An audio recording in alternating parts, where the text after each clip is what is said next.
Bonjour à tous, on se retrouve pour une nouvelle vidéo sur les armes blanches. Cette fois on est avec un couteau qui est très connu même s'il a beaucoup perdu de sa splendeur. Alors celui-ci a plus de 10 ans donc il a quand même beaucoup perdu, il a plus son vernis etc.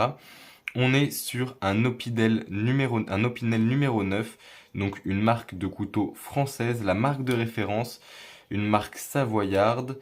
On est sur un des modèles les plus anciens, le modèle numéro 9, donc les numéros correspondent à la taille de la lame notamment, donc à la lame, la taille du couteau également, puisque souvent, pas tout le temps, mais souvent la lame peut se ranger dans le manche. Il y a des modèles d'Opinel où la lame ne se range pas dans le manche. On est donc sur un numéro 9, un des premiers modèles sorti en 1896, avec une lame en acier inoxydable de 9 cm, d'où le numéro 9.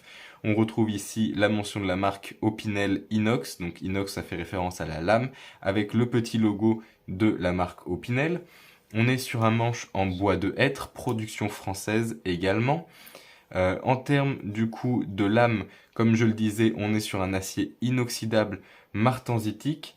On a une origine qui est 100% Europe sur l'entièreté du couteau, dont une bonne partie production française comme le manche en bois de hêtre dont j'ai parlé. On est sur une dureté de 55 à 57 HRC, une lame de forme yatagan, qui est une forme inspirée des sabres turcs, donc avec la pointe qui est légèrement relevée. Et on a une bague de sécurité juste ici, qui est un modèle des années 1959 par Marcel Opinel, si je ne dis pas de bêtises, qui permet d'avoir une sécurité aussi bien lors de l'utilisation, ici la lame ne peut plus être rangée, que lors du transport avec son encoche ici, c'est-à-dire qu'une fois la lame rangée, on va pouvoir revenir fermer la bague pour empêcher la lame de s'ouvrir. Alors cette protection notamment, elle est très très bien. Le souci c'est que quand on dépasse les 8-10 ans d'ancienneté, ça se fatigue un petit peu dans le sens où on va avoir tendance à vouloir sortir la lame de temps en temps et oublier qu'il y a la bague. Et voilà, ça décolle la bague, ça casse la bague comme on peut le voir juste ici. Ça la décolle beaucoup. C'est-à-dire que là elle est en position normale, voilà, fermée.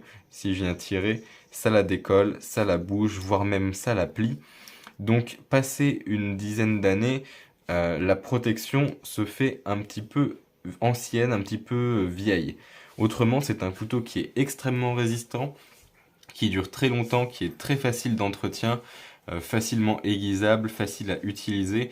Je l'ai utilisé personnellement pour plusieurs travails dans des domaines différents, mais y compris dans l'horticulture où il a fait du désherbage au sol, donc dans la terre, dans les cailloux, dans le sable, mais aussi de la coupe de fruits, de légumes, de tiges, de la taille. Il a fait également quelques greffes puisqu'on a une lame qui est assez fine. C'est pas l'idéal, un greffoir ou un écussoir en fonction de la greffe qui va être faite est plus efficace, mais ça fait très bien l'affaire, donc ça peut éviter d'acheter du matériel supplémentaire si vous faites pas des greffes régulièrement par exemple, ou ça peut permettre de faire une greffe rapide si on n'a pas le temps d'aller chercher le matériel ou que le matériel est en réparation ou qu'il a été cassé, qu'on est en train d'en acheter un autre. C'est un couteau que je recommande franchement. J'ai pas eu l'occasion d'avoir d'autres tailles que le numéro 9 et donc d'autres modèles que celui-ci de 1896, mais honnêtement ça a beau être un modèle très ancien, c'est un modèle qui est toujours d'actualité, toujours pratique, avec une poignée ergonomique. Moi j'ai une petite main mais on peut voir qu'il reste quand même pas mal de place, hein. Il reste plus d'une phalange de mon doigt pour pouvoir mettre des doigts si on a une main plus large, et on a quand même une lame de 9 cm qui permet une certaine allonge pour venir chercher des choses en profondeur ou un petit peu loin de sa main. Il faut savoir qu'il y a des tailles beaucoup plus hautes comme des tailles beaucoup plus basses. La bague de sécurité par exemple n'est disponible qu'à partir de la taille de lame 6. Mais vous avez des lames 4 par exemple, donc des lames de 4 cm qui font moins de la moitié de celle-ci, donc à peu près ça. Qui sont notamment des couteaux de poche, des couteaux de porte-clés. Donc il y a vraiment énormément de modèles chez Opinel, qui est une très très bonne marque française que je vous recommande également. En plus de vous recommander ce modèle, je pense qu'on a à peu près fait le tour.